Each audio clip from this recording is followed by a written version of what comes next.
Greetings and salutations, friends. It is me, not neighborhood friendly Spencer Man. It is instead the slightly less neighborhoodly, definitely less friendly Harry. Spencer is away, having some well deserved rest in Newfoundland. Obviously, we wish Spencer all the best, but I've decided to hijack his podcast for the week. You can probably hear Huxley drinking in the background because his pattern of drinking is he waits until it's dark and then he consumes about 15 liters of water in one go. So I will apologize in I can't even remember the word. I will apologize for that, and I will bring in my co-host for the day, Mr. Ian O'Neill, the king of Saskatchewan, Canada. How are you doing, sir? Yep. What is going on, Harry? I mean, it's been a weekend of changes when it comes to the UFC action, and we're changing it up a little bit here today. You're in as the host, I'm in as the co-host. Spencer is off having a great time. See, I'm checking out all of his pictures on Instagram, and delighted to see he's having a great time as well, and he deserves it. And it's great to be here, and it's great to be able to chat about the card that went down 279. And I'm looking forward to getting into it. Well, let's just jump right in, right? I'll set the scene slightly. There was, as you said, a lot of change. It was a mad old week. We had a lot of shit talking coming in. There was a lot of opinions coming into this fight card. Thoughts on the initial matchup of Hamza Shimayev and Nate Diaz being one that was unfair on Nate Diaz's part. There was a little bit of talk about Tony Ferguson's fight being of a similar nature. There's a brawl started between Hamza Shamayev and Kevin Holland that, as it turns out, didn't really seem like a brawl at all. Hamza misses weight. There's a reconfiguration of the top three fights, and we're left in a situation where Nate Diaz is fighting Tony Ferguson in a 5-round main event. Hamza Shamayev is fighting Kevin Holland in a 5-round co-main event, and Daniel Rodriguez is fighting Li Jingliang in a 3-round fight. First of all, if you can give me your thoughts on what the fuck happened this week. Well, I think, and I've been thinking about this as well, and it's like, why do we love MMA? Why do we want to cover it? Why are we passionate about it? Like, and then over the last couple of weeks, we've just had some great examples on why we do. You know, I think back to 278 when you had the big shocking upset from Leon Edwards over Kimura Usman. We had the magnificent UFC Paris card, which went down really well, had some great performances, and it was just a great event overall. First time that mixed martial arts was in, or not mixed martial arts, that the UFC had been held an event in France, and it just turned out so well. You know, everyone was in a good mood after that, and that feel good of the shock factor of UFC 278, the beauty of UFC Paris, and then the absolute fucking madness that ensued over the last couple of days and the lead up to UFC 279. I mean, it was one of the strangest build-ups to a pay-per-view card of all time, in my opinion. Everything was left up in the air. You know, like you said, there was a lot of questions and a lot of kind of, you know, disregard to some of the matchups that were on the card. And we talked about on the preview show, me, you, and Sean, about, you know, understanding but not liking what was going to go down. And ultimately, it was a failed missed weight by Hamza Shamayev that changed it all, you know, and rightfully so. And you know what? Changed it for the better too. And I feel for Nate Diaz, who came out the ultimate winner on the night, what was trying to be manufactured before the card was a nightmare scenario for him. And what could have been easily a nightmare scenario for him if he had have been put into the main event with Hamza Shamayev turned into a fairy tale in the end, with him getting the win and leaving the UFC on a win, and everything and anything that followed after that. Personally, I enjoyed it for what it was. I think maybe the build up was probably more exciting than the card itself, but the card itself wasn't a bad card. It was entertaining. It was enjoyable to watch. Once you got over, we'll get into the main event in maybe a little bit, but overall for me, I'm really happy that Nate Diaz got what he deserved, because what he deserved was what happened last night. It wasn't what the UFC were trying to manufacture, but it was what he deserved. He deserved that moment in the sun. He deserved to leave the UFC on a win, and he deserved. I really enjoyed his post-fight press conference where he's in good mood and he was cracking jokes, and just the vibe of it was really, really good. Because in reality, on another night, he could have been escorted straight to hospital after the main event if it had have went down the way it was supposed to go down. And I wasn't then going to be enjoying, or I wasn't looking forward to watching something like that, and nor were you. But I think, the madness, the craziness, the uncertainty,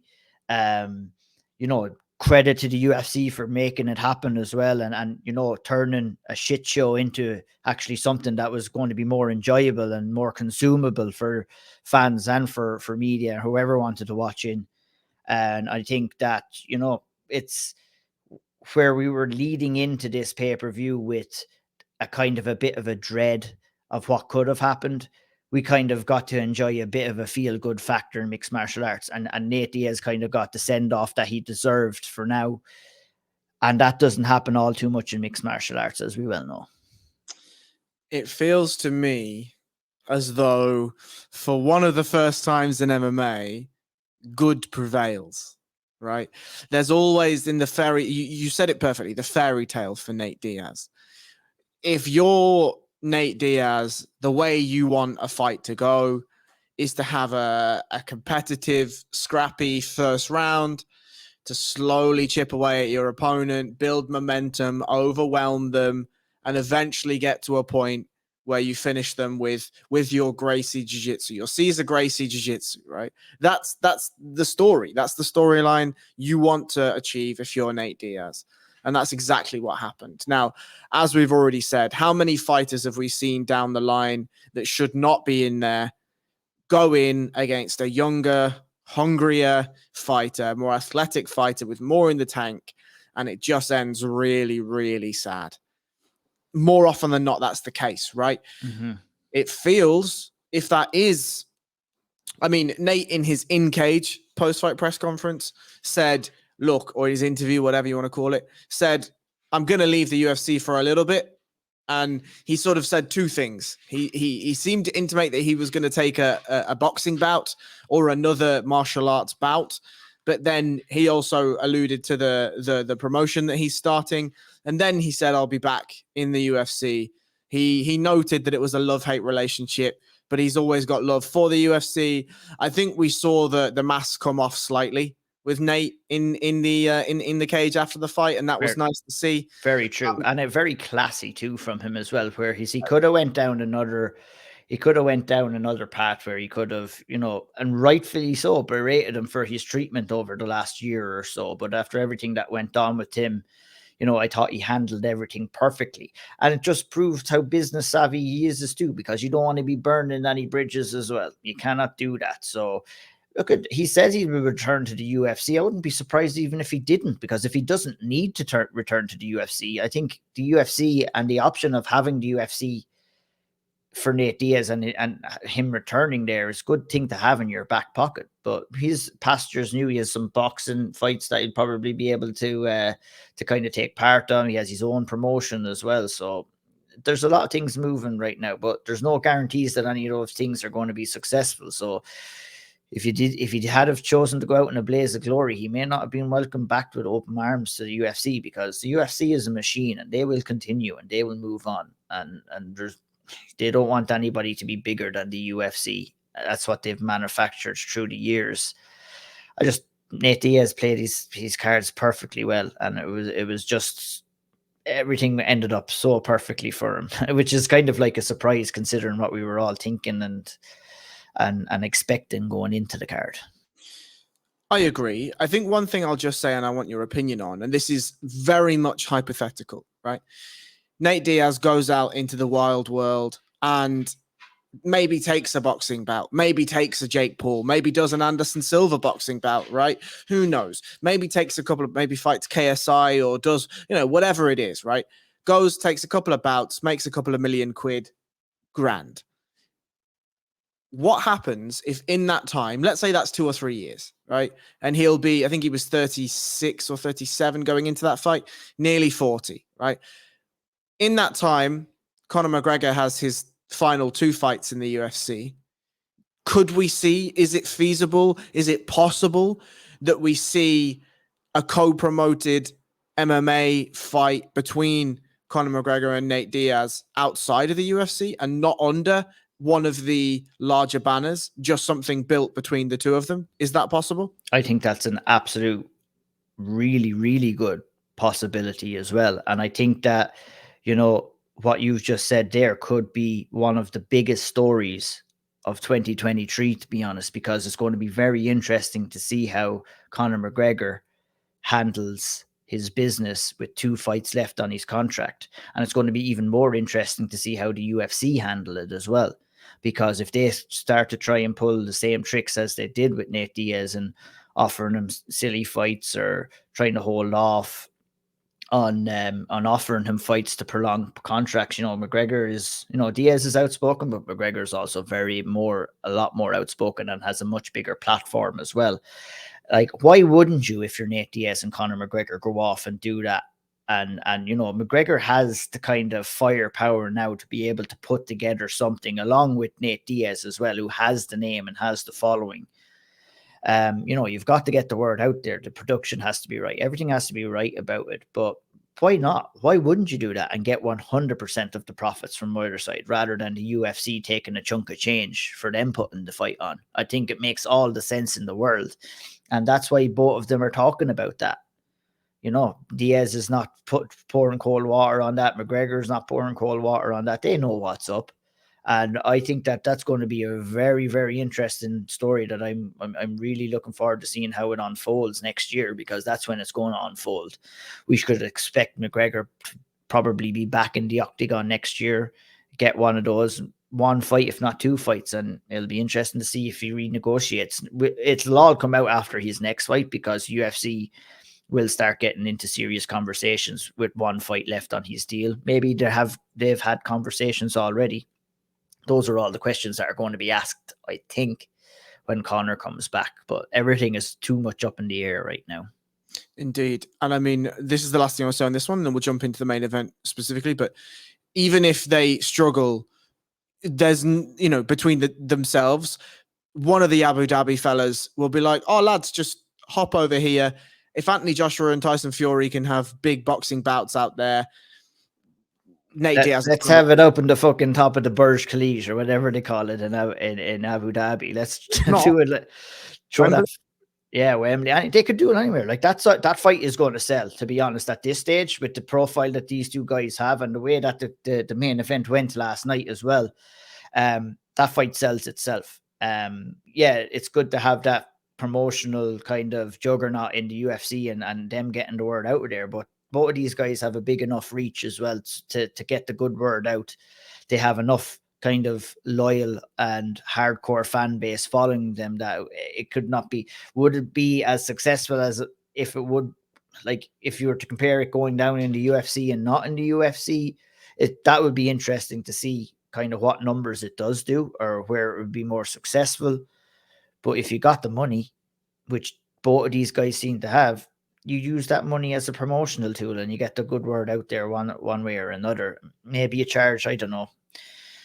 It's no point even talking about getting into the too nitty gritty, I think, at this stage. But it's definitely interesting, and I'm glad you asked, because it's going to be a big talking point over the next 18 months or so. And I think, and I said that's the last thing I'll say on it, but I lied. This is the last thing I'll say on it. I think what it does is it proves once and for all that the UFC's ability to withhold fighters and their stardom is a fallacy. This hasn't happened yet, right? We've not seen 2 fighters build their star under the banner of the UFC and then go out and eclipse the UFC on their own. But if there are two men that can do it, it's Conor McGregor and Nathan Diaz, right? I think Absolutely. you're then looking at guys like Israel Adesanya. You're looking at guys like Khabib Nurmagomedov. You're looking at, to a lesser extent, people like Paddy Pimblett and maybe a Cyril Gagné in his own right, and Francis Ngannou, obviously, with all the problems he's had with the promotion. You're looking at guys like that and you're saying, this is possible now. Just so you guys know, this is possible. And that's exactly what Nate Diaz was kind of saying as well. He said, I want to show these guys that they can go out and they can do it as well. And you know what? UFC are fully aware of this as well, Harry. Like, that's why the 2 and 3 fight contracts have turned into 6 and 7 fight contracts for the UFC, is because they want to tie these guys down for longer. They do not want them running out their contracts anymore. And unfortunately for Israel Adesanya, just recently signed, so he's got another probably at least 6, 7 fights left on his deal, which is going to tie him up for the next couple of years as well. But like you said, the option, and okay, you can say it, now do it, and now show me and prove it that it can be done. This is going to be a big change, and we're seeing a lot more fighters fighting out their contracts. Not to the extent of what we're going to see with Nate Diaz or possibly Conor McGregor if it happens. I think Nate Diaz is probably he's probably the most high profile, it would be fair to say. Francis Ngannou, pretty high profile as well, but I think with the superstardom that Nate Diaz brings, I would say that he's probably the most high profile free agent that mixed martial arts has had really in quite some time. Okay, so tell me you can talk technical if you want, you can talk storylines. Tell me how you felt watching the main event between Nate Diaz and Tony Ferguson last night. I felt good before the fight. I thought it was the right fight to make. At the start, we watched it together. I was like, oh, he doesn't look great. Tony doesn't look great. And my initial one was not of sadness, but of like, this, it wasn't high quality. It wasn't two athletes at the top of their game. But you know what? It did turn into an entertaining fight. And I was entertained. And, we talked about it again. Entertainment can come in many different variables in mixed martial arts, where you can watch a very close technical fight, you can watch a brawl, and then you could do what we did last night. We watched two OGs go at it, and that's what happened. And the fight, everyone will want to say it should have happened 10 years ago, and it's a long time in the making. Well, it happened last night, and it was what it was. It was two guys coming towards the end of their tether who had slowed down a lot, who were not as durable, who were not as conditioned. And I think it was more so, I said it to you, or maybe I tweeted it out. I was glad I was watching that fight between Diaz and Ferguson, more so than I was me if I had to watch Diaz go in there and take on Shimayev, because I don't think that would have went too well at all, based off what I seen from Diaz, who started the fight pretty slowly, but then kind of grew in as the fight went on. It was kind of Ferguson started up here and Diaz started up here, and then it slowly shifted evenly, and maybe in round two, and after round two, Diaz kind of took over a little bit too. But look, it was what it was, Harry. I mean, I'm not going to say it was like this beautiful technical fight. It was two veterans going at it. And I think I'm going to give you the floor just to maybe break it down analytically.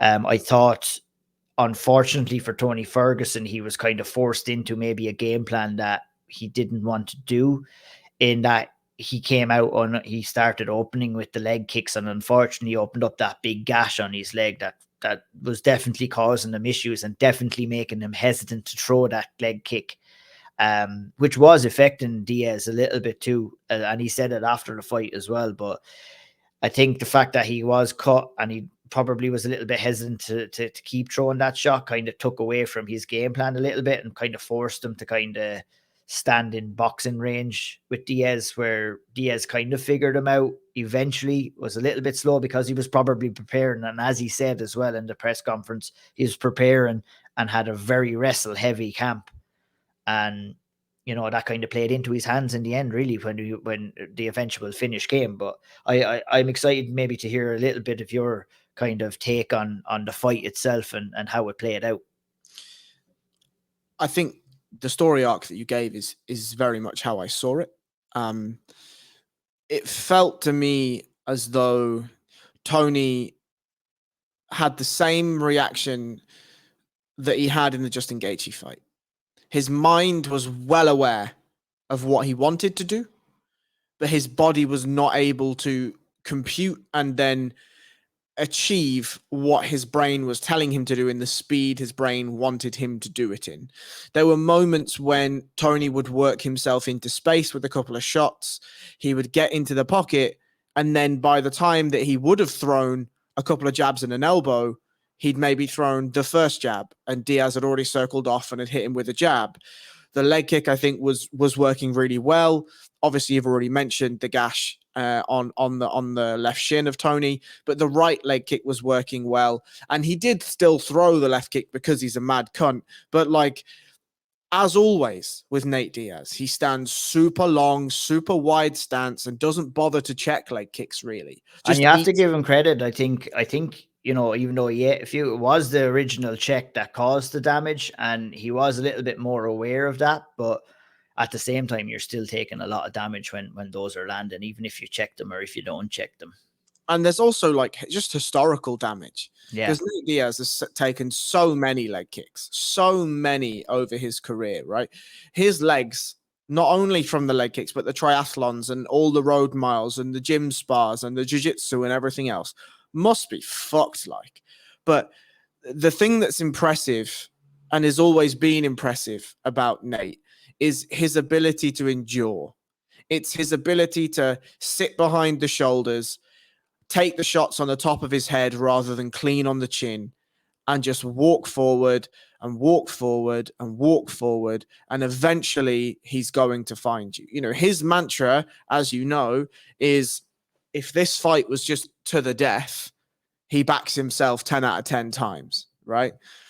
Now, I agree with you entirely that the speed with which the fight was conducted in was as if you were watching a fight back on UFC Fight Pass at 0.5 speed, right?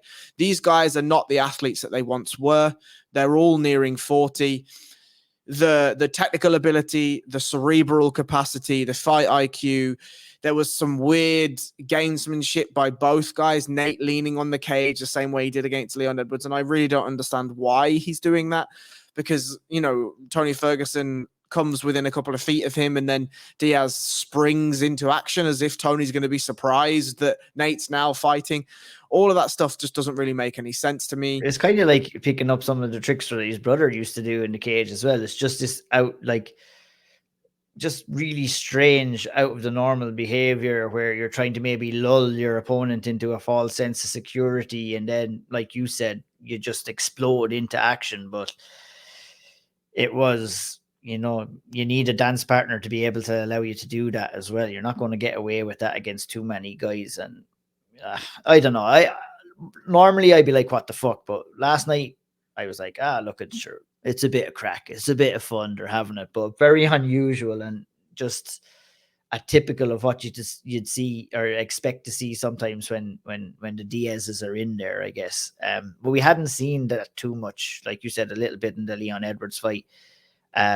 More so last night. We hadn't seen too much of those kind of antics from Diaz. Yeah, you get the point to the face when he lands shots, you get the Stockton slap, but we never kind of got to the levels of shithousery, if you want to call it, that Nick Diaz was pulling off, like against Anderson Silva and stuff like that. That we never saw that from Nate Diaz last night. So it was kind of cool in some ways to kind of see it go down. Was it that he was actually genuinely hurt after? Because a lot of those pauses and the hands on the hips came after those big leg kicks landed. His mental game inside the cage is unbelievable, Nate Diaz, as well. And that comes, like you said, from his forward pressure and from the fact that he does like to kind of grind, and his durability grinds on his opponents when they are throwing attacks at him and he's not going away. And I think the hands on the hips, the leaning against the cage, that kind of adds along onto that too. And Tony played into that very well last night. But, you know, if they had done that shit against Hamza Shimayev, he would have been fucking put down on his arse straight away. He wouldn't have had the chance to do it against Hamza Shamayev. It would have been over quicker than it was with Kevin Holland. Now, just to sort of labor that point slightly, the thing that impressed me about Diaz is he recognized quite quickly what Tony's game plan was going to be. I think Tony should have grappled earlier than he did. I understand that he didn't, and Nate Diaz did a good job of whenever Tony came into somewhat of a clinch position, he would front headlock him a little bit, threaten not a guillotine but just a chin strap, and Tony then has to second guess whether he wants to just dive or whether he wants to do ankle kicks. It's the same thing as you would do if someone was threatening a takedown, where you show the uppercut or you show the knee, just to give them something to think about. Indeed. And Diaz just allowed the range to take over, right? He just pushed Tony back. He cut the cage off well enough. And he did something that not many fighters do. And he's throwing 4 or 5 punch combinations at the same time. And then when Tony thinks he's about to get a break and a reset, Nate will throw 1 or 2 more. And those are the ones that really hurt, right? Because when you know that shots are coming and you know you're under fire, you can brace yourself for them. You're looking for the shots coming. You're moving your head. You're moving your hands. You're moving your feet, importantly. But when the reset comes and you take that quick breath and that you recenter your eyes and you maybe get your feet back under you and you're not thinking about shots coming, if Nate Diaz is still throwing at you, those are the ones that catch you and those are the ones that hurt. And eventually the end of the finish came just the Nate Diaz guillotine, right? It wasn't quite the Nate Diaz guillotine. He had to use a Buddha choke variation to finish the guillotine, but he hurts Tony. Tony's up against the fence. He tries to panic takedown. And, this to me is everything, because what happens is Tony actually does take Nate down, but Nate does a good enough job of getting his left hip away and sliding the guillotine underneath. And I think that's what he was kind of hoping for all the time. It was like, because that's what he was going to have to be facing against someone like Hamza Shamayev as well. So, like him saying that most of his camp is spent on wrestling, but he is very, very good and has such a good killer instinct when it comes to smelling a little bit of blood in the water and locking those submissions in. We've seen that time and time again in his career, and it was just excellently locked in again last night. Where it was like, yeah, Tony did take him down, but I would say Nate Diaz kind of helped him along the way in certain ways. But explain to me the variation of the actual choke itself. You mentioned the Buddhist hold on it. What would be the difference in your standard? Obviously, you've got your different grips that you could have, but kind of maybe explain the actual finish itself. Yeah, sure. So generally in MMA, the highest percentage guillotine is a high elbow guillotine. The reason why it's the highest percentage is if you have a high elbow guillotine, it generally means that the choking hand is flush through the chin, right? Like the other side of the chin. And you'll then see guys grab their hand and rotate their elbow onto the top of the opposing shoulder. That means that if somebody tries to pass guard, the choke stays on. It means if they hop to what's usually the good side, the safe side, the choke's still on. And equally, one of the easiest defenses for a guillotine is to raise your hand up and grab your opponent's shoulder. It opens up your own shoulder and takes pressure off the choke. With a high elbow guillotine, you can't do that. So that's the highest variation. Now, Nate wasn't able to feed his choking hand all the way through to the far shoulder sufficiently because Tony was doing a good job. Well, Tony had initiated the takedown, right? So Nate's back had already hit the floor before he was able to get the room to really sink the choke in. So Nate squeezed the choke in enough, did a tiny hip escape, one, to get his leg entanglement how he wanted it, but also just to really get that choking arm as deep as he can get it. And then the Buddha choke variation is basically where he makes a fist with his own hand and then makes a second like claw grip over his fist and then pushes his fist into Tony's neck. What that does is that acts very similarly to how you'd have a regular guillotine variation where you grab the fat of the hand or you're looking to kind of choke one side with your bicep and the other side with your forearm with a normal guillotine choke. Exactly. He didn't have his hand far enough across, so he used the chin to kind of get the squeeze on that side. Yeah, I was unaware of that kind of technique, but it was very, very well explained. Thanks. And like for somebody like Nate, he will have as many variations of guillotine as you can expect in his back pocket, right? And he, as you already alluded to, the killer instinct when he gets to a position where he can smell a submission is fantastic, and he'll know what variation to pick at what time and what circumstances lead to what variation. The only worry I have, and thankfully we're not going to find this out, but it felt to me as though he reverted back to what the game plan was, but also what the fiber of his being is. And that is, when takedown happens, initiate guillotine. If he thought he was going to catch Hamza Shamayev in a guillotine, boy, oh boy, that's a rough old game plan. Because I don't think you're going to see Hamza Shimayev throw a double leg at Nate Diaz like Tony did, right? We saw in the Kevin Holland performance, and we'll get onto that shortly. And we also saw in the Li Jingliang performance, Hamza Shimayev doesn't throw double leg straight down the pipe. He circles off. Why? Because it stops the guillotine, right? And it just would have been an absolute bloodbath. Do you have any thoughts on Tony Ferguson before we move on? I was happy for Tony Ferguson that he got the chance to get the bit of spotlight on him, headline the pay-per-view main event, a pretty high profile fight for him. I thought, he handled himself very well in the build up to the fight. He fought all right during the fight. He had some successful moments there, but ultimately, I think what can be said about Tony Ferguson was that, at least he didn't get starched like his last fight. He made an error based off advice from his corner, which was kind of forced into one way or another. I think the only option for him, the way the fight was kind of playing out, was that, he was going to have to try and change it up and bring in some wrestling and grappling to keep Diaz guessing. But I think overall, he came out of the fight a winner, even though he lost officially. Relatively unscathed, and we can expect probably to see him in there again at welterweight. I think that talks of the McGregor fight might not be the way to go after a loss. I think you needed to win that fight probably to secure that kind of fight next for him. So I think maybe what I would like to see is him going in there again at 170 and give him someone like a fucking Matt Brown or somebody like that. Let's not throw him to the wolves at 170.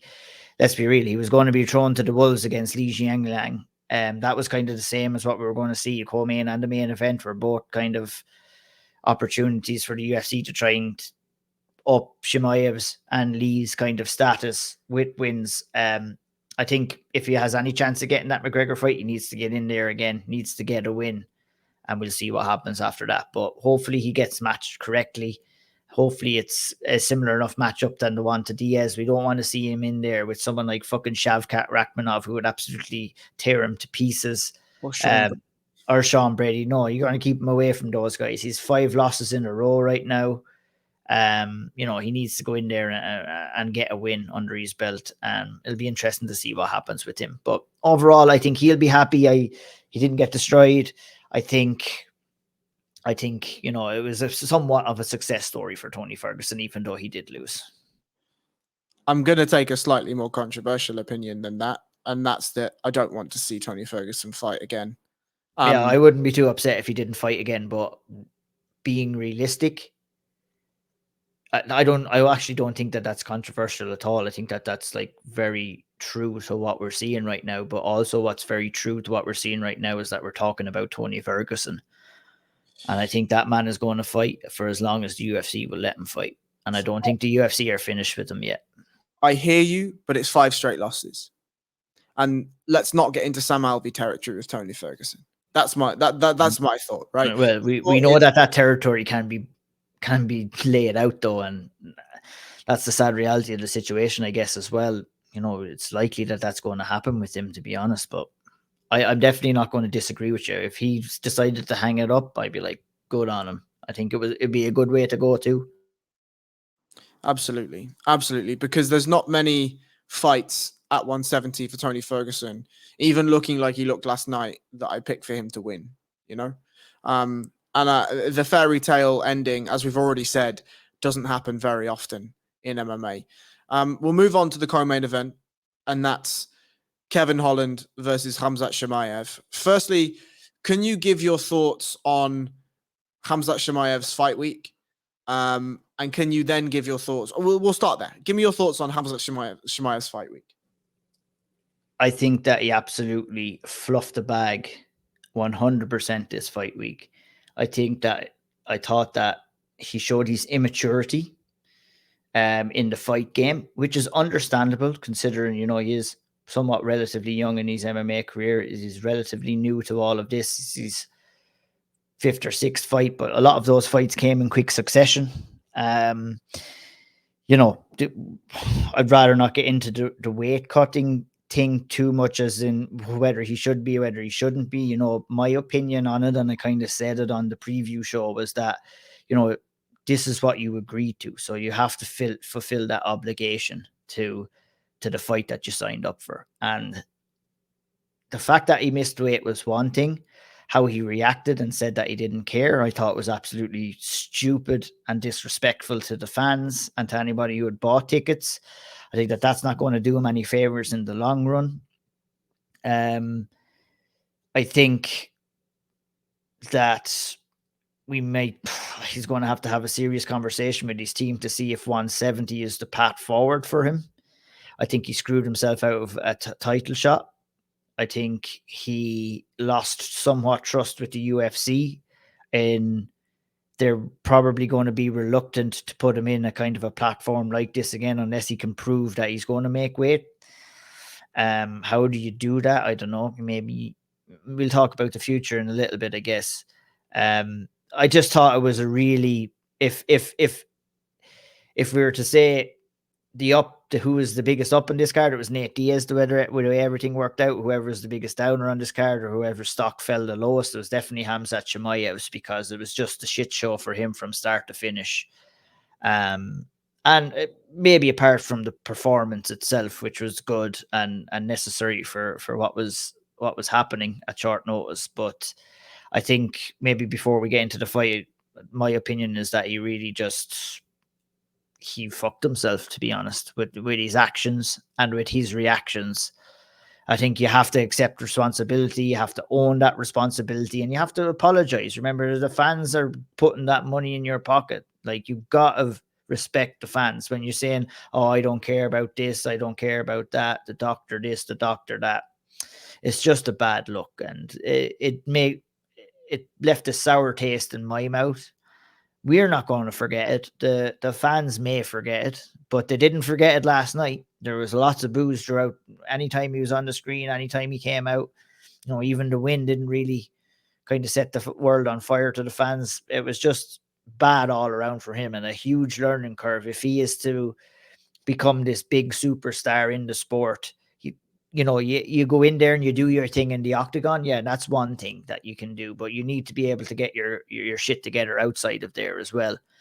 And this facade about wanting to kill everybody, but then, not being able to go in and do it because you're missing weight, people are going to get really sick and tired of that really quickly. So he had the towel incident ahead of his last fight. This one he missed badly. He can't really afford too many fuck ups like that, because the fans are going to be on his back, but they're going to start losing interest. The media will start getting on his back as well, which will generate more disinterest. And I just thought really, really bad week for Hamza Shamayev, which ended somewhat on a positive note for him with the win over Kevin Holland. So I'm going to disagree slightly on that it ended on a positive note. But I agree wholeheartedly with almost everything that you said, right? And I think that I do wonder, there's a couple of points that I wonder. The first is, how much of this is Hamzat's architecture? How much of this character that he's playing, how much of this facade that he's playing is Hamzat's architecture? And how much of this is influence from his team? Because when you look at the embrace of him between himself and his team after the post-fight interview, if I was a coach of Hamza Shamayev and I jump on the mic and I say, "Oh, fuck these fans and fuck this and fuck that, and I'm the real Chechen warrior and I'm this and I'm that," I probably wouldn't be embracing him with the adulation that those guys were. Now, I'm not going to get into a political conversation about his ties to Kadyrov and this and that and the next thing. But what I will say is, when you walk through fight week with the air that he walked through fight week in, to then, regardless of the volume of the brawl or the intensity or the ferocity of the brawl, the brawl. Right, indeed. Inverted commas for anyone listening. An incident, whatever the incident is. And we do see on camera that he is physically aggressive towards Kevin Holland. These things do happen in MMA, right? We've seen it with Khabib and Artem. We've seen it with Paddy Pimblett and Ilia Topuria. We have seen it countless, Chael and Wanderlei Silva, right? We have seen it countless times. We are dealing with professional fighters. We are dealing with guys who are the alpha of the alphas, surrounded and being swarmed by other people who believe they are the alpha. To think that there won't be any volatility is dumb, right? But I think that there is a method with which you carry yourself that you can engage in those situations and still come out in a respectable manner. Because I think that at the core of this, MMA fans understand what MMA is, right? And if there is a brawl or a this or a that, I don't think it's seen negatively for the most part. I think it's seen as part and parcel of sometimes these things do happen in MMA, but it's the aftermath that I think we're comfortable, us more so maybe than other people or maybe casuals, at all of that drama that's going on as well. You know what I mean? And the chaos that ensues. It happens all the time, and it's going to happen again in the future as well. Yeah. But yeah, you're definitely spot on in what you're saying, and I apologize for cutting over you there. No, not at all. Please do. And the thing that I didn't like was the post-fight. Because to me, I understand that for most fighters, they've spent 8, 12, sometimes 6, sometimes less. They spent a considerable amount of their time with a date and a target in mind. And you can speak to this just as well as anyone else can. You prepare your mind and your body for not just a sporting contest, but for a physical confrontation with another human being that has every chance of doing irreparable physical damage to you as you can do to them. That puts your mind in a very specific place. So when you come to fight week and you're confronted with that person that less than 5 days later, you're going to be expected to go into a locked arena with, and you're going to have to contest battle and throw bones at somebody until somebody stops throwing bones at the other person. I understand why tensions are high, emotions are high, and that you will say things that you maybe wouldn't say when your emotions and your mental state is on a more even keel. We are asking these fighters to do an impossible task, and that's be a basketball level role model and also go and kick shit out of somebody 4 days later. I think that's an impossible task. Now, what I do see though, oftentimes after a fight, the emotions flow out of a fighter. They dissipate. The tension's gone, either win or loss, right? But that time, that commitment to the camp, to the date, to the target, it's finished with. And a fighter reconciles with that very quickly. And we often see, like we saw with Nate Diaz, the real person. Hamza jumped on the mic and didn't say sorry for the weight cut. He said some shit about the doctor and, oh, that cunt made me drink water and I wasn't that heavy over and I wasn't this and oh, I wasn't that and fuck him and fuck that and this and that and the next thing. Somebody tweeted out saying that Hamza Shamayev just turned himself into the biggest heel in the UFC. He didn't, though. He just made himself look like a cunt. You know what I mean? Yeah, he made a right mug of himself altogether, and that's okay. You can say that you can be a little bit emotional in the octagon, but he had more than one occasion to accept the reality of what happened really with the missed weight cut. And the first thing that he did when he got onto the fucking scales was give the media a fuck you and the fingers up. So there you go. You've just failed at number one. A little thing like holding your hands up or something like that. Not to Nate Diaz. You don't have to apologize to Diaz. All right. No one's expecting that. But it's people who are paying their hard-earned money and people who have paid to travel to the event. And to put the fingers up at the media who have fucking blew flowers up your arse for the last couple of months since you came onto the scene here, and who have helped in some ways to get you into that position. Because without that media frenzy, without that level of hype, you're not going anywhere. You need that. And that's what I mean about his little bit of immaturity into the situation there. And I think he missed that opportunity at the weigh-ins. He missed it at the ceremonial weigh-ins. He missed it on his post-fight interview, and he missed it on his post-fight press conference. He had more than one chance to kind of, at least take somewhat level of responsibility, because it's him, and it's only him that was responsible for what happened there, because it's his right to keep himself in tune, keep himself in check, make sure that his weight is good in between camps. That's all his responsibility. And, it doesn't shine a good light on him, and it doesn't shine a good light on his team either, to be honest, because his team is a part of him and he is a part of his team, and they all have to accept some level of responsibility. And I just think he simply he won't get off the hook from the likes of me or you or anybody else who might be talking about, but he got fucking off the hook with Dana White and with the UFC. Conor McGregor tweets a lot of mad shit, but he actually tweeted something pretty something that I agree with, when he probably should have been taken off the card altogether, the ultimate punishment. But no, he ended up getting a winnable fight. He ended up not bearing the brunt of Dana White, and I found that all a little bit strange myself. So he's going to have a lot of making up to do. But we'll see. It's going to be interesting to see what happens here. I just thought what could have been a monumental event for him and a monumental week for him turned into an absolute shit show for him. And I thought that what the UFC were trying to do in raising his stock, I do think his stock fell quite a bit after this event. And that would be something that he would not have been anticipating, nor the UFC either. So they're going to have to do a lot of damage repair after this event. Now, what is the damage repair? Let's get into the fight first, and we'll talk about the damage repair. Absolutely. And just to round that out, I'm just going to read Conor's tweet just so we can quote that properly. Conor McGregor says, "My opinion, they should have pulled Hamza from the card entirely. Reconfiguring bouts and with a more favorable bout for the failed cutter will only make many others in the game follow suit. The smirks on the scale were enough for me. Pull from the card and starve. MCG UFC." So that's the quote, but let's dive into the fight specifically. First of all, I mean, it's a favorable matchup for him, as you said, but what do you take away from this fight, if anything?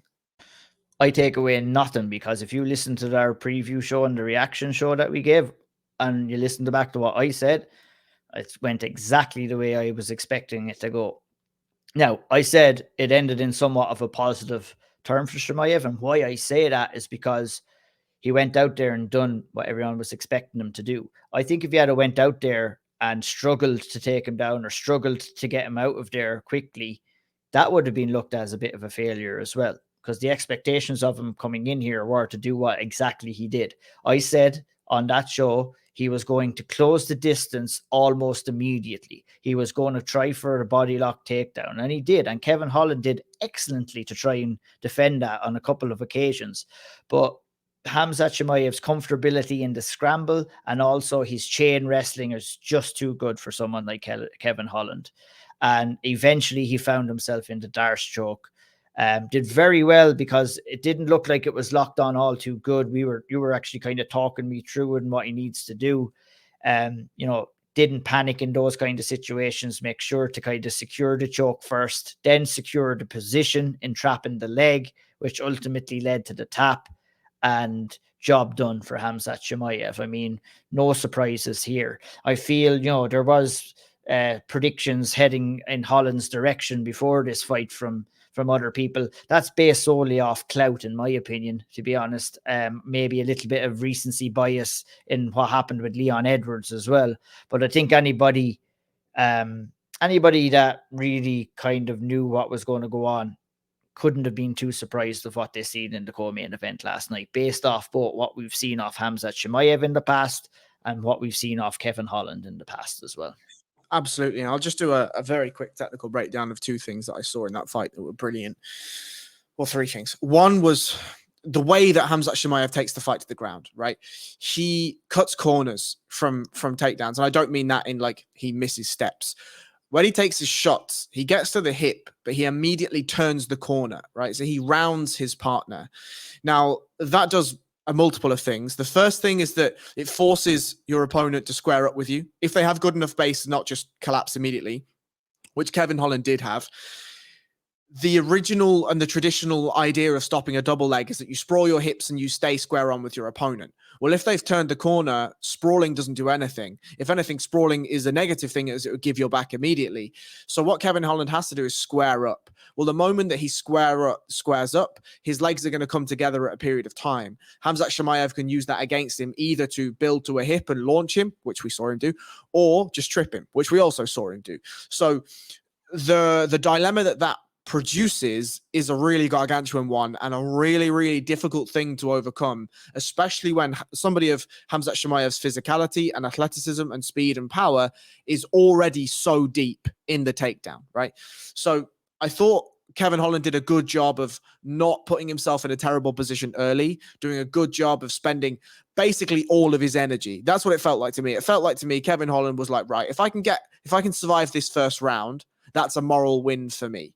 So he was bursting all of his energy to do his absolute best to get up and stay safe. Now, these things happen in MMA that eventually, when you're with somebody that is of the grappling caliber of Hamza Shimayev, you're going to give something eventually. Now, the thing that impressed me the most about the DAS was twofold. One, Hamzat's ability to move through the defensive mechanics that Kevin Holland was giving him, but also just his adherence to fundamental grappling principles, which are head height and hip height. And the second and third thing was his ability to remove Kevin Holland's shoulder from the DAS choke. So I'll explain that slightly.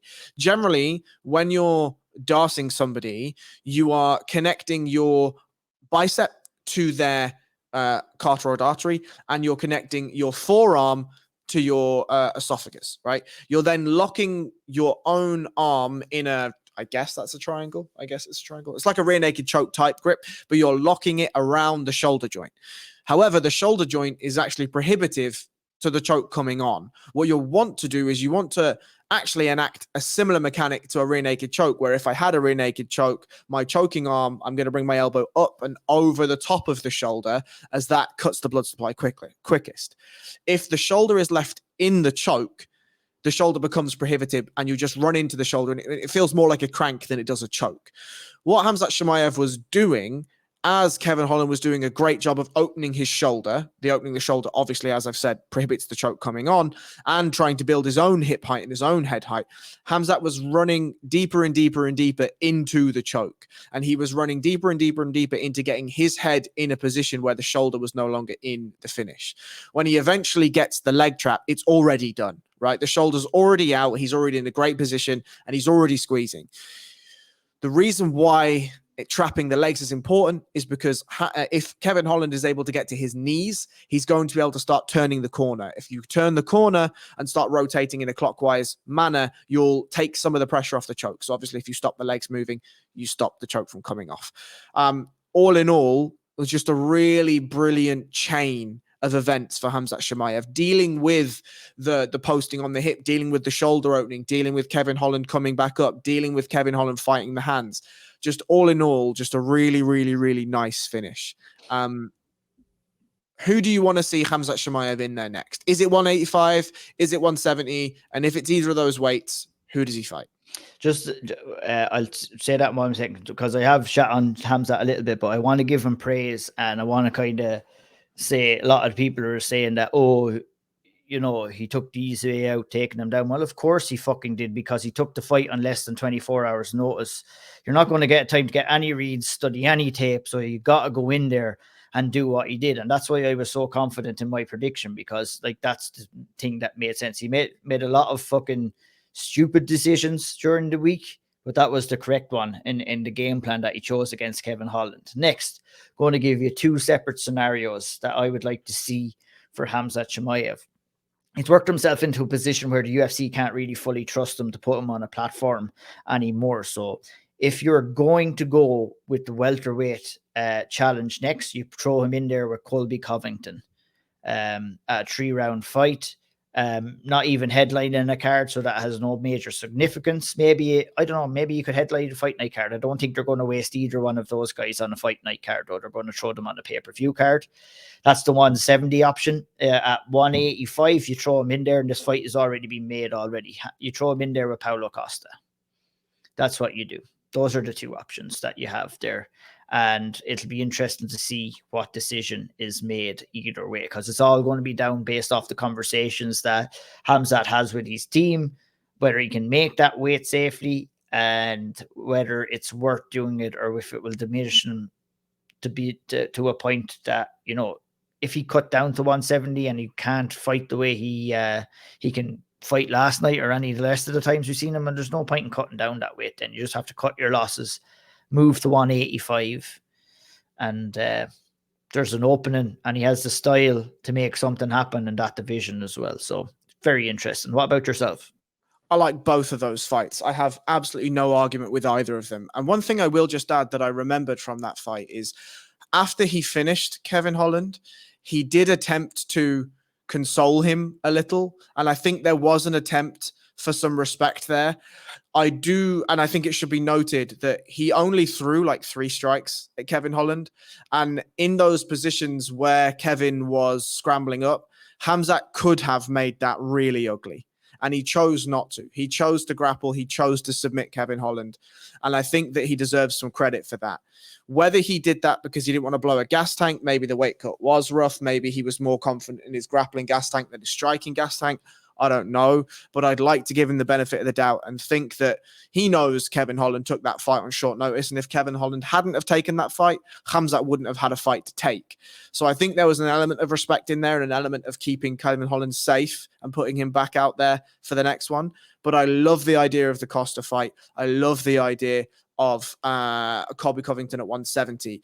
Personally, I feel like an injection into 185. If you put the matchmaker's hat on me, I promote Hamza Shamayev at 185. One, because he's already massive at 185. It's not a problem. He's not undersized at 185. Sure, he might be a little bit undersized against Paulo Costa, but I think the grappling style, as you've already mentioned, will be fine for him there. And I think that after Pereira, there isn't really.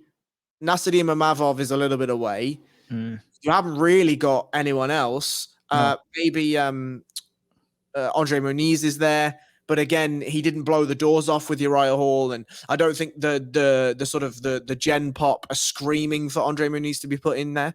So if you do a Hamza Shimayev versus Paulo Costa, or even a Hamza Shimayev versus Robert Whittaker, you can immediately loft him into a winner of Israel Adesanya versus Pereira, right?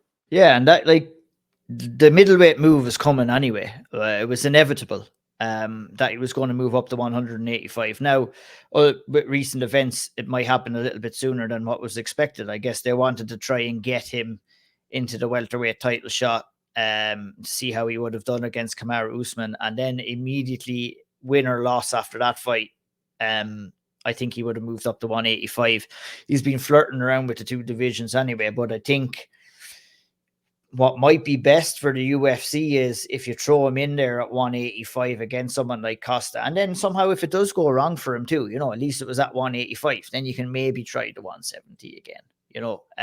But it might be best to kind of erase the memory of what happened with his weight cut the last time, and that's take that weight cut out of the equation altogether. Stick him in there with Paulo Costa, and let's make that happen. Because it'll be a fun fight to watch. To be loads of shit talk, sells quite well. So I think probably a gun to my head, that's probably the best move to make right now. And I think Hamza Shamayev destroys Paulo Costa as well. Yeah, I do too. All right, let's roll us on. Li Jingliang versus D-Rod. A controversial judging decision. I personally haven't had the time to go and watch the fight back. I don't know if you have. I have. Okay, wicked. You go. Tell me what your thoughts are after watching this fight for a second time. Really close fight. A really, really, really close fight watching it back. Round 3, probably leaning towards Rodriguez. I'll start with the easy rounds first. Round 3, probably, yeah, you could see Rodriguez getting that, was finishing stronger, landed some good shots in round 3. Round 2 was extremely, extremely close until, say, in around the last minute mark, where Li Jiangyang landed a huge overhand right and it hurt, and it stunned Daniel Rodriguez, and followed up with a very good head kick afterwards. That kind of that moment in that round won Li Jiangyang the round 2, but it was all down to round 1, really. And the judges were split all the ways around through all these kind of rounds in the fight too, which kind of proves how close of a fight it was. I think round 1 is just so close. I'm like, I can see why someone would give it to Daniel Rodriguez. He landed. His jab was really good and really impactful. Now, it was really impactful because he was the bigger man in there, I think. And if the fact that he was the bigger guy in there really kind of messed with Li Jiangyang's kind of game plan in this fight, because we were talking about during the fight, when you're fighting a bigger guy, he fought the perfect fight, Li Jiangyang did, and where he was fighting on the outside, come in with an explosive 1-2 and get the fuck back out of there. Because when you're fighting a bigger guy, you cannot be hanging around in the pocket, because if you get countered, you're going to lose the exchange, number 1. And number 2, you could get knocked out as well by the bigger guy. Li Jiangyang was landing some nice leg kicks. He landed a couple of nice jabs to the body round 1. 2 big body kicks were probably his 2 best shots of the round. I think that Daniel Rodriguez landed a lovely left hook off a clinch midway through the round, which was probably the best shot of the round. So if you're scoring it based off the best shot of the round, you could give that round to Daniel Rodriguez. Very close. It's really so close. My first initial thought was Li Jiangyang was probably 29-28, no problem. Watching back, I'm like, you could it was that first round was on a knife edge. You could really go anyway. It's all about what you're basing your scoring off of. There was Li Jiangyang was getting off some clean leg strikes, but the biggest shot of the round came from Daniel Rodriguez with that left hook. And I thought Li Jiangyang kind of cost himself a little bit by being a little bit cocksure, a little bit nonchalant in, being probably a little bit overconfident and not as attack-minded at the start of the fight. I think it's very important to go out there, especially in a 3-round fight. And I'm spitting here, I'm getting all excited and shit. It's very important that you go out there and you win round 1. You have to start well. You have to do that. So you should be putting everything into winning round 1. And I'm not too sure that Li Jiangyang did that. And it ultimately cost him the fight. But I'm not going to argue either way. If someone said that they scored it for Rodriguez, I'm totally fine. Someone said they scored it for Li Jiangyang, I'm totally fine with that too. Anyone who's calling it a robbery is telling you lies, because it wasn't a robbery. That word is getting thrown around all too often lately. This is a fucking real close fight. And ultimately, overall, I think with Li Jiangyang, turned out as the biggest loser on the night, but it won't be treated that way, hopefully, by the UFC. The man didn't get to fucking wear his suit. He didn't get to show it off. It's a travesty. He goes out there and fights a bigger guy and ends up losing a split decision. I mean, disaster from what it could have been from him. But I think the way Dana White was talking after the fight, I think the way they're probably going to handle that situation is Dana White thought he did enough to win. Personally, I said, right, I'm going to have to make a decision. I'd still score the first round just for Li Jiangyang. I still scored 29-28. Thought he was unlucky not to get the LOD, but he learned a lesson there. But I feel I can't be too harsh on him because he had to tread carefully against a bigger guy in there. When you're fighting a bigger guy, he fought so well on the outside, coming in, get your shots off quickly, get back out of danger. He did that so well throughout the fight. Got a little bit tired at the end because it's hard to do and fend off a bigger guy as well. I thought the jab of Daniel Rodriguez was his best weapon throughout the fight. It was landing with force. It was landing with impact. He was sticking that jab all the time.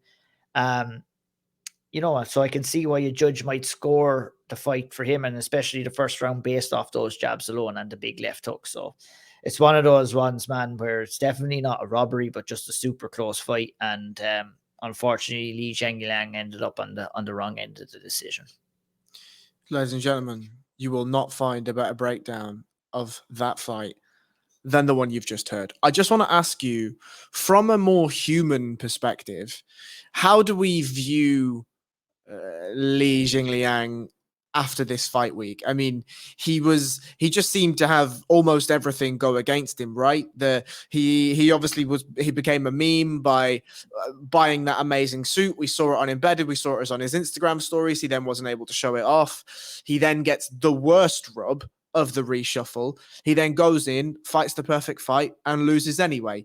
How do we feel about Li Jingliang from a human perspective? I fucking feel sorry for him overall, to be honest. I feel really fucking bad for him. And that's why I hope that he gets treated. And I think he will, from what I've heard. I think he'll get treated as if he won that fight. I think he deserves that. You know, he deserves to get a big name next still. And I think, you know, it's just unfortunate. That's the shit that happens in this game, man. It's just, you know, the MMA gods, they bless us with an odd bit of good graces, and I think they wasted all their good graces on Nate Diaz in the main event. Unfortunately, there was none left for Li Zhengliang, and you know, I just feel really sorry for him. I'm not angry or not anything. I just feel bad for him that that's what happens, and it was a shame that happened to him last night. And you know, he'll bounce back. He's got a good bit of clout from the whole suit thing, from taking the fight, and just unfortunately he didn't get the result. I think, you know, a lot of these opinions that it was a robbery and everything like that comes off the sweetheart story that was developed with him, with the suit and everything like that. But you need to take off your blinkers and look at the fight for what it was. Everybody wanted Li Zhengliang to win that fight because he was the underdog, he was the gangster, he was having all those things go pear-shaped for him, considering he was supposed to be fighting Tony Ferguson, could have potentially picked up the biggest win of his career. Ultimately ended up fighting a guy that was probably 10, 12 pounds, 15 pounds heavier than him on the night. Looked huge size difference in there. But, you know, these things happen in MMA, as the saying goes. The MMA gods do giveth, and they do taketh away. And what they giveth in those top three fights, they tooketh away with a lot of the fights on the rest of the card. I mean, we'll run through Irene Aldana, Johnny Walker, and Julian LaRosa. Give me your thoughts on the Aldana performance, because it was almost like a clutching the victory from the jaws of defeat kind of performance from Aldana, right? Yeah, in certain ways, but she had to win that fight twice, because she won it in the first round with the tap, and it was a clear tap, and it should have been called. And I believe it was Jason Herzog who was reffing that fight. And I'd have to check back just to make sure that I'm correct in saying that. But I was very surprised that he missed that. It was a clear tap. And I think, you know, yeah, it was Herzog that was. So it's a very rare slip from Jason Herzog. I think justice was served with the result. She had to come back from adversity in the second round. She had to deal with a size disadvantage in the fight as well. And we got to look at some things happen for a reason. We got to see a knockout that we'd never seen in the UFC before. An up kick / grounded kick / heel to the liver, which ultimately put Macy Chiasson out of the fight. It was crazy to see. I didn't know what happened. I had to watch the replay. Can't say that the kick was thrown with intent to land, but I think there might have been maybe a bit of a sense of luck about where it landed and how it landed. But it landed, it's there, and it'll be officially the first up kick knockout in UFC history. And I think, you know, I think that was, I'm glad that it happened for her, because there would have been a hell of a lot of controversy in that fight if Macy Chiasson had went on to win that fight after it happened in the first round. I agree. And the thing that was interesting to me in that fight is some people were asking me what my thoughts were on the fight. And I think, and what I said was Aldana's jab and left hook should be enough. And it really wasn't. Chiasson looked great on the feet. She was picking and moving. She was moving her head. She was landing her shots, planting her feet when she wanted to, and landing well, really well. And then Aldana just found a way to win. I mean, her reversal of the takedown to eventually get to the armbar was beautiful. The armbar itself was great. Obviously, Brazilian taps, these things happen in MMA. But yeah, I mean, I would. What do you do with Aldana now? Do you do Tyler Santos rematch? Do you do Ketlin Vieira? Do you do Irene Aldana jumping in? What do you do? It's hard to know really, because it's kind of, you know, I said on the preview show that maybe you do Juliana Pena and Amanda Nunes 3 next and kind of leave her maybe to face the winner of that, but you could throw her in there too against Amanda Nunes. The division itself is kind of a little bit up in the air right now, but it's either going to be a title elimination fight against another one of the top contenders in the division, or a title fight itself. And I wouldn't argue with her too much if she chose to kind of sit out and wait for everything to play out in that division as well. So, I mean, it was a highlight reel knockout, and that will do her favors in getting her a big match next.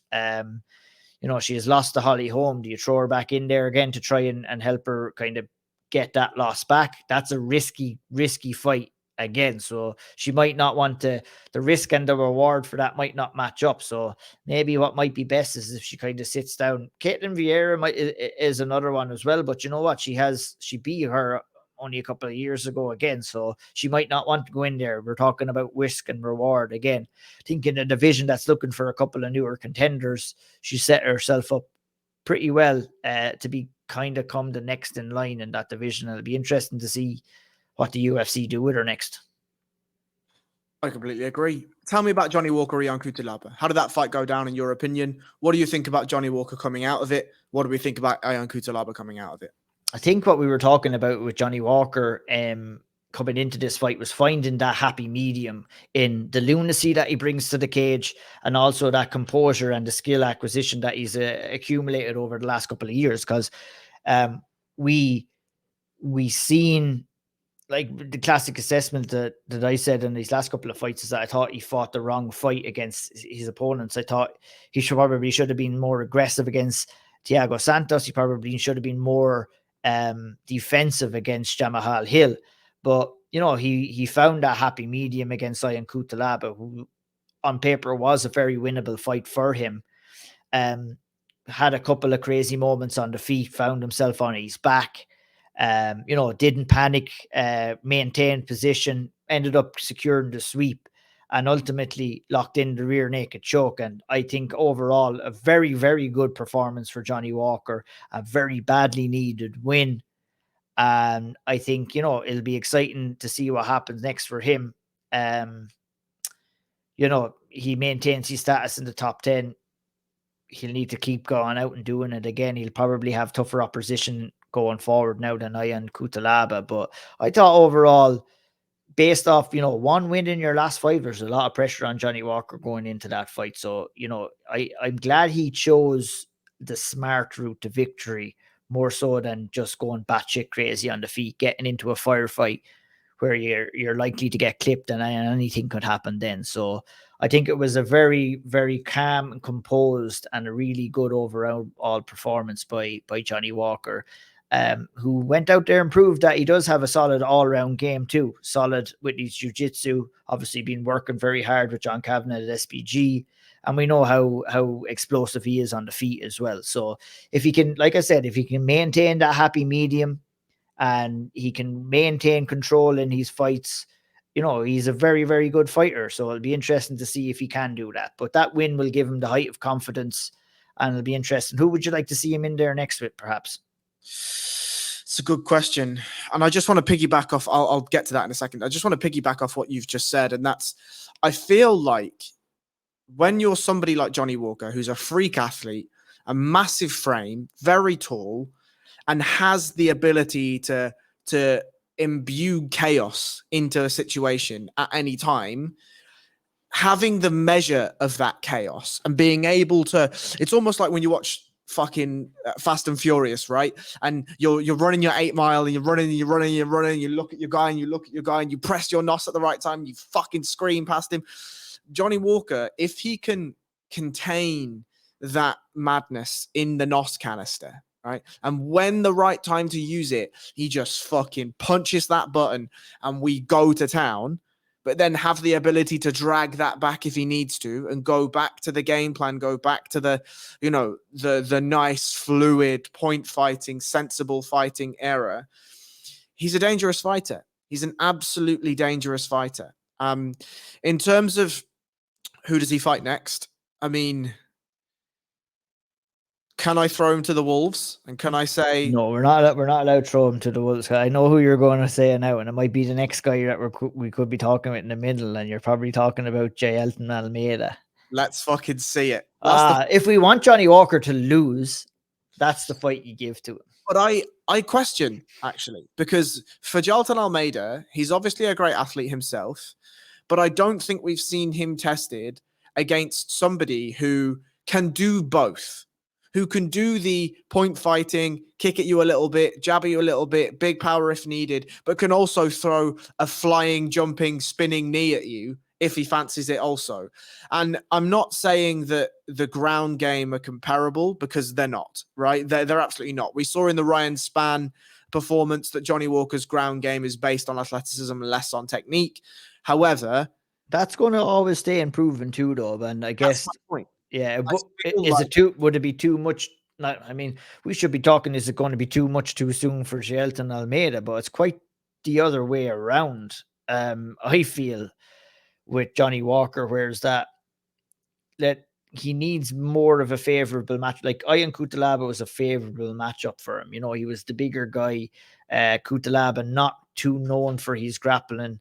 Not going to cause you all too many problems in the grappling department. And he had landed a good takedown and was in control for a while, but it's all about the end result. He ended up getting fucking swept and he ended up getting submitted.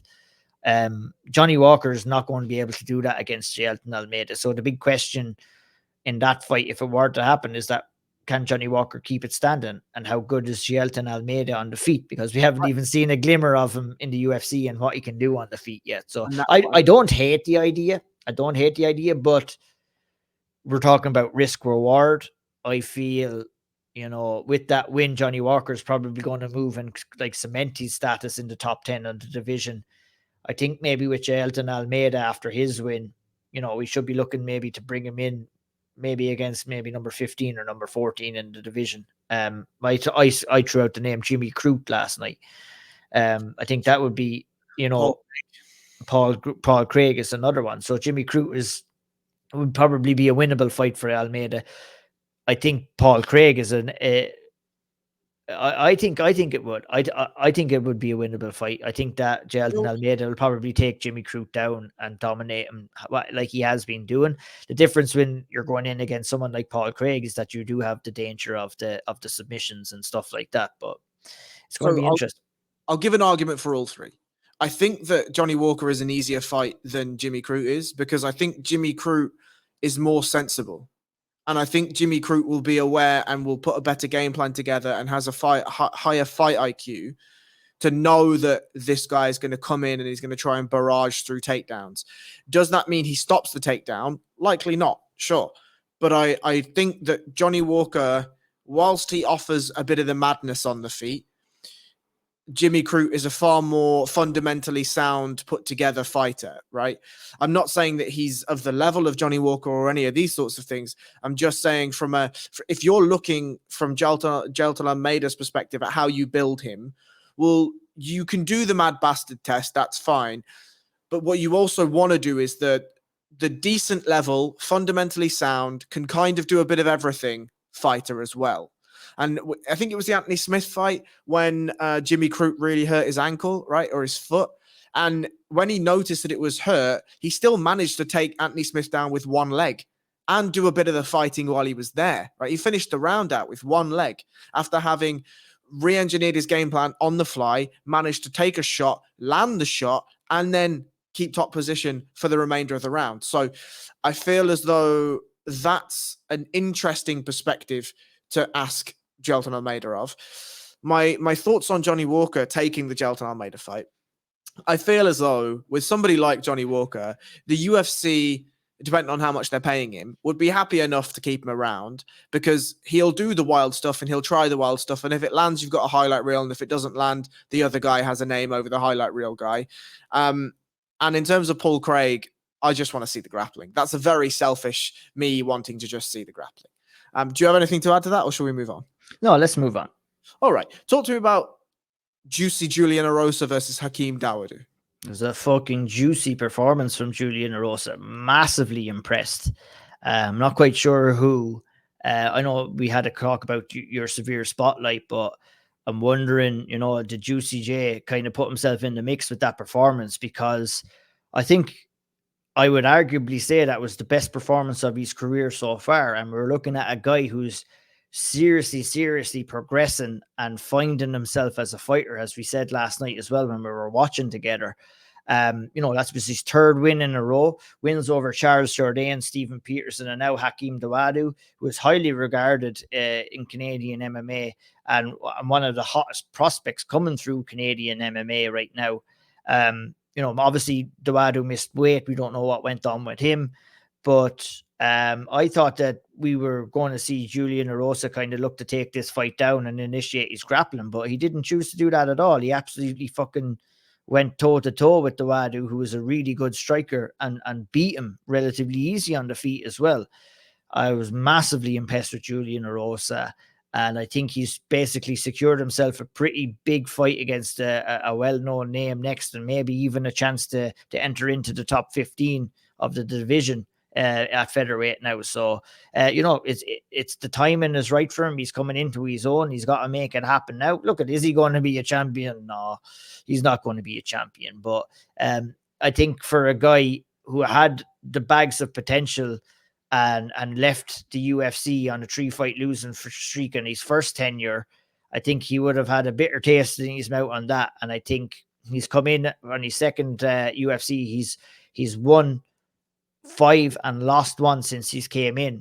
I think that's a good turnaround, and I think he deserves a big fight next, a somewhat big fight. We're not throwing him to top 10s or anything, but give him a crack at maybe a top 15 guy, and let's see what happens. Nathaniel Wood. There you go. I love it. I love that fight. Similar enough opponents too. But Howell wins over Jourdain. I think that's a great fight, and I'm 100% down for that. When I was watching that fight last night, all I could think of was, if Nathaniel Wood's in these Hakeem Dawodu positions, this is a fucking brilliant scrap. A brilliant scrap. Again, I wonder, the other name is Shane Burgos. Give me that fight. He's going to have to go over to the PFL to get that, though. Oh, shit, yeah, he is. Oh, God, there's too much MMA. And right, we will move on to Jailton Almeida's performance. Jailton Almeida is my severe spotlight for this week. We don't know too much about his opponent. Obviously, he came off the Contender Series, but to go in and make it look that easy and to be that dominant is special. We're looking at a special fighter. Now, I'm not taking anything away from Julian Erosa's performance. As we said, going in prior to the reshuffling of the fights, Julian Erosa versus Hakeem Dawodu was my favorite fight on the card and your favorite fight on the card, and it turned out to be fantastic. But for me, the severe spotlight is about shining a spotlight on somebody that's slightly less known to the popular, to the fans that may read the article or whatever. Julian Erosa's had 37 fights. Like, if you don't know who he is, what are we doing? You know what I mean? Whereas Jailton Almeida, yes, he's had 19 fights, but only recently joined the UFC, and that's where the big spotlight is. So talk me through your thoughts on Jailton Almeida, and I'll give some thoughts about the grappling. Very, very, very excited watching this guy fight, because he's just, like you said, he seems to have that it factor. And when we're thinking about a guy like that with so many unknowns there as well, it makes him that more special, and it's very justified that the spotlight will be on him tomorrow whenever the article does come out. I'm very impressed, and I have been throughout his UFC tenure so far, watching him on the Contender Series fight at lightweight. He's fought all of the rest of his fights at heavyweight. Lightweight. What? Jailton Almeida at lightweight. Oh, light heavyweight. Excuse me. Excuse me, forgive. You need to cut off probably 2 arms and 2 legs to make that weight. He's a big bastard. But really impressed with him here. Came in against an undefeated guy, but you know, Turkaj was a silver medalist in the European Championships at IMAF. Good pedigree, but nowhere near the level of skills that Jalton Almeida. And it was over before it began. As soon as that takedown was landed, Almeida went to work, got him out of there. Job done. Yeah, rather say what's next. Let's maybe hear a little bit more in-depth analysis on some of the grappling from you. Sure. So I think the first thing, I mean, we mentioned it during the fight when we were on the stream together, and that was as soon as Jalton Almeida got to Turkaj's hips and collapsed his hands together, Turkaj looked over at his corner with like these panicked eyes of like, I wasn't expecting this, lads. Nobody told me that he was going to feel like this. And that's not a situation you want to be in 25 seconds into a fight.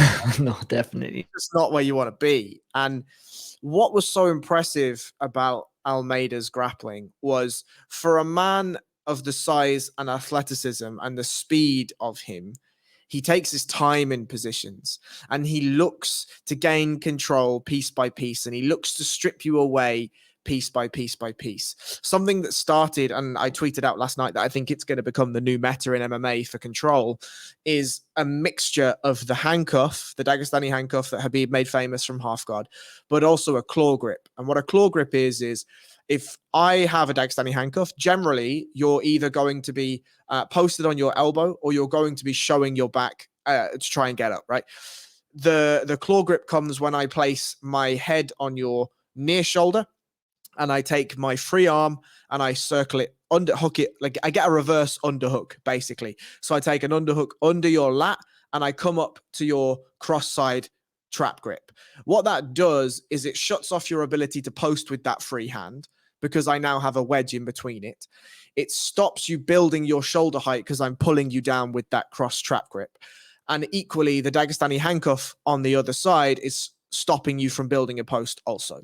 So you have a very, very difficult time of picking your poison. Do you try to strip the trap grip? Well, if you try to strip the trap grip, he'll pull on the handcuff and you'll face plant into the mat.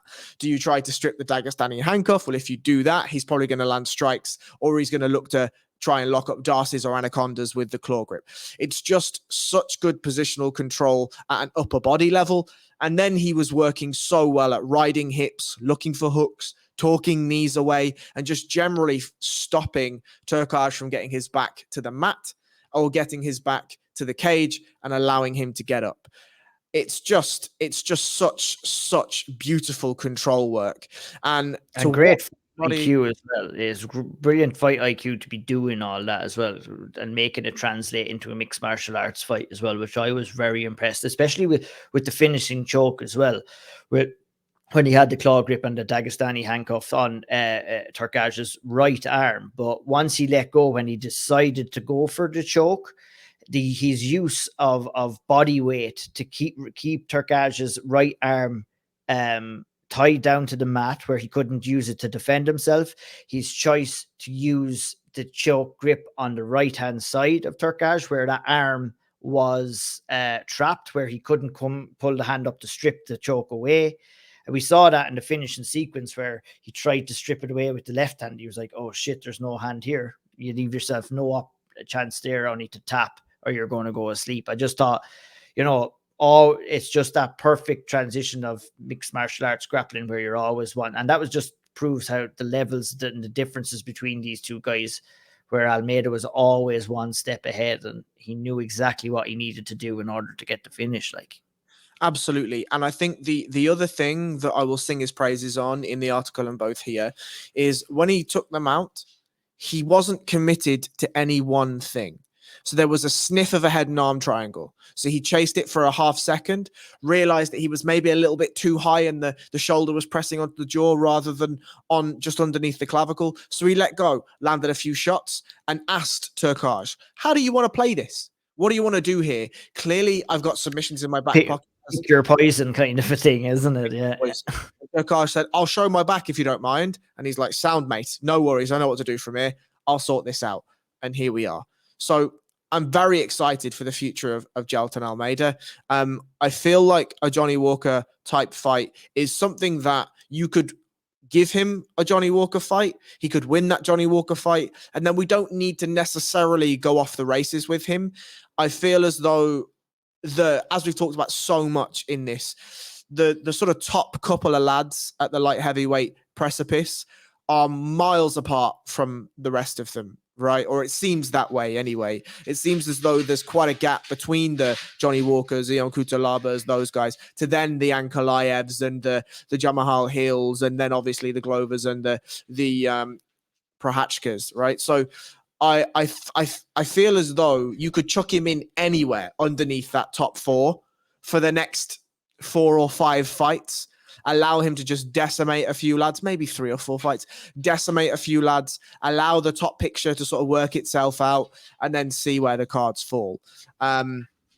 So, yeah, do you have any disagreement with that, or should we move on? Yeah, I wanted, you said, let's not have him go to the races. Yeah, I want him to fucking get suited up like Li Zhengyilan, get ready for those races and fucking just dive head first into the top 15 of the light heavyweight division. Look, you might say, oh, why are we going talking like that about a guy who has not even fought in the light heavyweight division in the UFC yet? Well, it was because it was what you seen last night. Why waste our time watching him do that to another light heavyweight that's outside of the rankings? Because that's simply what's going to happen, to be honest, when anybody goes in there to face Jelton Almeida. I think that he's that good. I think let's not fuck about with him. Let's get him in there. Let's get him matched up. He's 31 right now. He's ready to go. He has that skill set. He needs to find out those questions that he doesn't know about himself yet. Can he hang it on the feet? What happens when someone can defend a takedown? You know what I mean? You're going to find out those questions with top 15 competition. Get him in there. Let him fight anybody from ranked 15 to ranked number 8. Now, that's what I would say. You can throw him in with literally anybody there, and I'd be happy to watch. Perfect. I'm just going to run through and then we'll circle back. So Dennis Tululin, an Estonian fella, destroys Jamie Pickett in the second round of their fight. The fight was relatively close in the first, and then Tululin takes a point deduction for a second low blow. Shawnee Podcasts live told me to watch the first one back, saying that he doesn't think it was a low blow. I haven't had a chance to watch it back, but I will trust Shawnee Podcasts. And then I think there may have been contact, but it was only grazing, and I definitely think that he milked it a lot. Sorry, I know we said we'd run back. Not at all. Dennis Lunan then says, fuck this, lads. I'm chucking the sink at him. Chucks the sink at him, manages to hurt him, puts him away. Lovely stuff. Chris Barnett and Jake Collier, we'll get to that one. Norma Dumont versus Danielle Wolfe was impressive from Norma Dumont.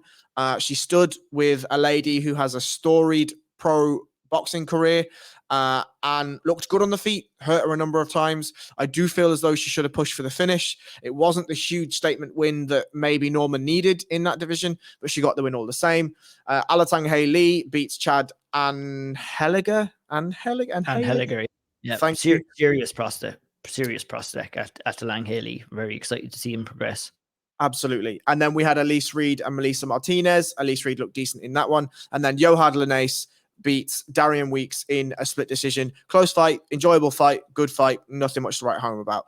So let's go back and have a conversation about Chris Barnett and Jake Collier and the absolute madness that ensued. Mr. O'Neill, take us away. Oh, I fucking love Chris Barnett. We were going wild watching this fight back, and I mean, just a fun guy. Just finds a way to lose a fight and finds a way to win a fight at the same time as well. You know, things weren't going well. I think he owes a big thank you to the doctor in between rounds here, who basically held his eye open so that he could continue. It was like that eye was completely closed, and the doctor came in and was just like, yeah, we're just going to take away the problem here, and then we're going to test you, and then we're going to give you the problem again, just so the fight could go on. But ultimately, it fucking worked out well for everybody. It worked out well for the fans, for us, for Chris Barnett. It didn't work out too well for Jake Collier, unfortunately, who kind of, you know, my assessment of this fight was it was going to be pretty much fun until both of these guys punctured. both of them did puncture, but gladly for us, it still remained exciting. And Chris Barnett is a guy I watch every single day of the week. I'm on the Chris Barnett bandwagon. Let's match him up at fun fights. Let's give him the Paddy Pimblett treatment. Let's not put him in there against serious competition because he will get absolutely murked. Let's be real. But I thought, for a big guy, very athletic, let's have some fun with Chris Barnett. Love his energy, love his interviews, love everything about Chris Barnett. Give me all of him. Other than the weight miss at 265. Fuck it. I was a little bit harsh on it at the start, but let's I'm going to let him slide on that based off what we seen last night. Fuck it. Let him have it's not ideal, but fuck it. Let's have some fun, Jack. Where's Alexei Oleinik these days? There you go. That could be the one. That's the fight. But for me, like, I'm somebody that has a craving for elite level technical MMA.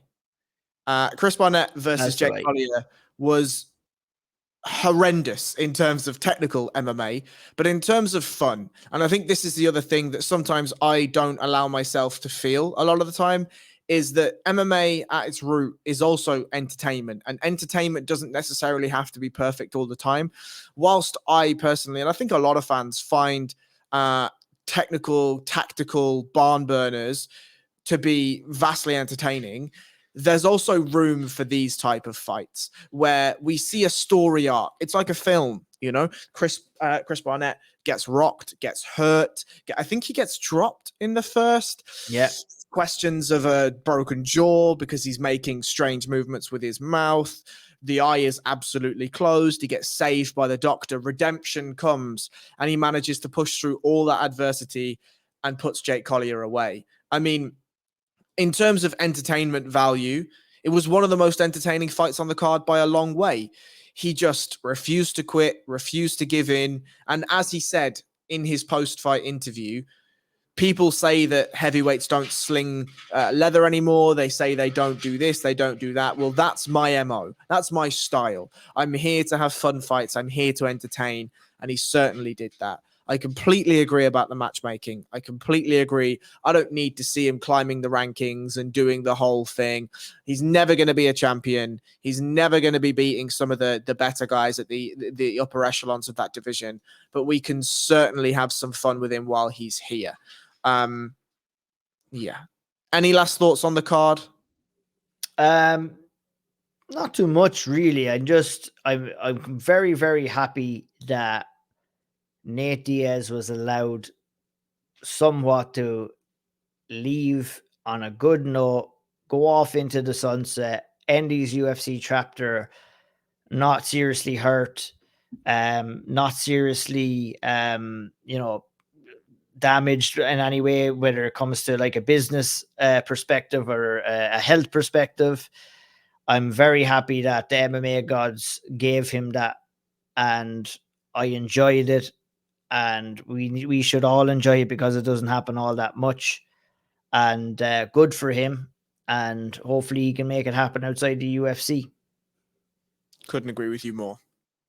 Ladies and gentlemen, that calls us just shy of an hour 40. As we said at the top, Spencer is away at Newfoundland. He's having a well-deserved rest. He will be back not next week, but the week after, and we will continue proceedings of his gargantuan content machine that is the Kimura keyboard Kimura. Jesus, sorry, Spencer. Please go and sign up to his Substack. Please go and subscribe to the YouTube. Between myself, Spencer, and all the other lads, we're going to be doing our absolute best to bring as professional a content to the Keyboard Kimura YouTube and the Keyboard Kimura Substack. So thank you very much to everyone who's already subscribed. Please go ahead and subscribe again. Please go over to the Severe MMA Patreon and subscribe there.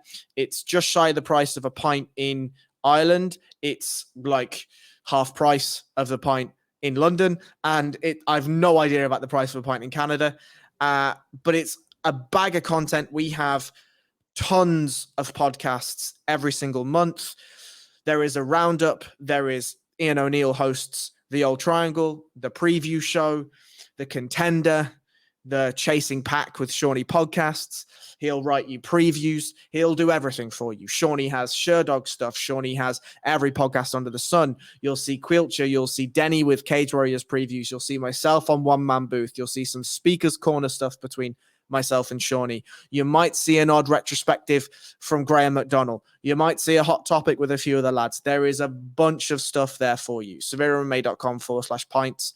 Thank you very much. And as Spencer always signs off, I will sign off the same way. Have a great week. Know that you're loved. If anyone needs anyone or anything, you know who to reach out to. O'Neill MMA on the Twitters and the Instagrams. At BJJ_Harry Powell on the Twitter and the Instagrams. Our DMs are open. Feel free to reach out. Know that you're loved. Have a great week. Take care. Peace.